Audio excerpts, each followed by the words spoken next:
You know that feeling when your mind just won't shut off? It's replaying conversations, analyzing every little detail, and honestly, it's just exhausting. Well, if that sounds familiar, you're going to want to stick around. We're about to dive into what's really going on in your brain. And trust me, the answer might actually change how you see yourself. Yeah, I'm guessing you've heard that one before. It's a phrase that always seems to land like a bit of a criticism, right? As if thinking deeply is some kind of flaw. But here's the thing. What if that's not a flaw? What if it's the total opposite? What if what you've been calling overthinking is actually a sign of a really powerful cognitive trait? So let's try a little reframe here. On the one hand, you have this label, overthinker, and it comes with all this negative baggage, doesn't it? Anxious, stuck, chaotic. But what if we just swap that out for deep processor? All of a sudden, the whole story changes. You're not anxious, you're reflective. You're not stuck, you're insightful. And look, this isn't just about playing with words, it's about fundamentally changing the way you understand your own mind.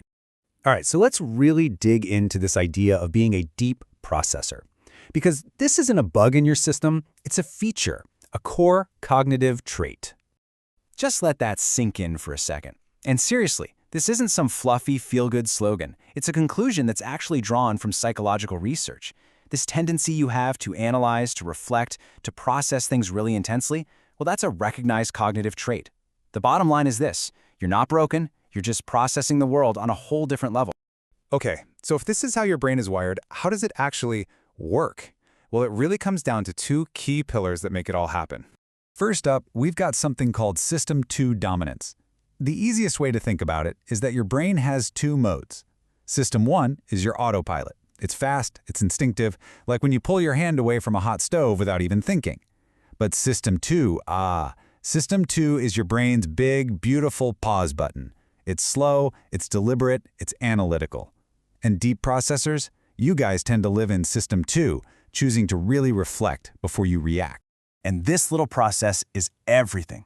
You see, for a lot of people, it's a straight line, from input to response. But for the deep processor, your brain inserts this incredibly important middle step, the pause and reflect. This is your sweet spot.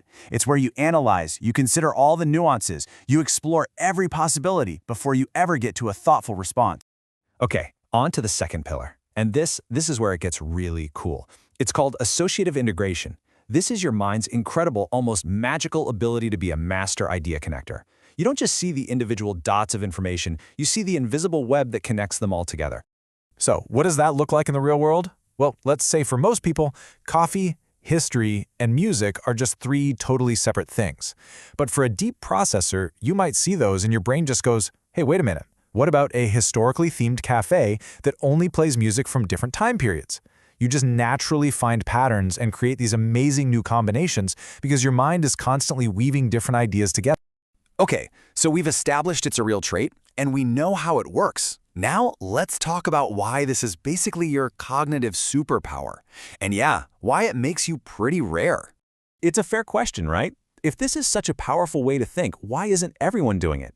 Well, the answer really has to do with how our brains are wired for efficiency. Well, it turns out our brains are kind of lazy. They're built to take the easiest path, to use shortcuts. That automatic System 1 thinking is the default setting for most people because it saves a ton of energy. Deep processing, on the other hand, takes a lot more mental horsepower. It's like taking the scenic route in a world that's built for superhighways. But, the payoff for taking that scenic route is absolutely huge.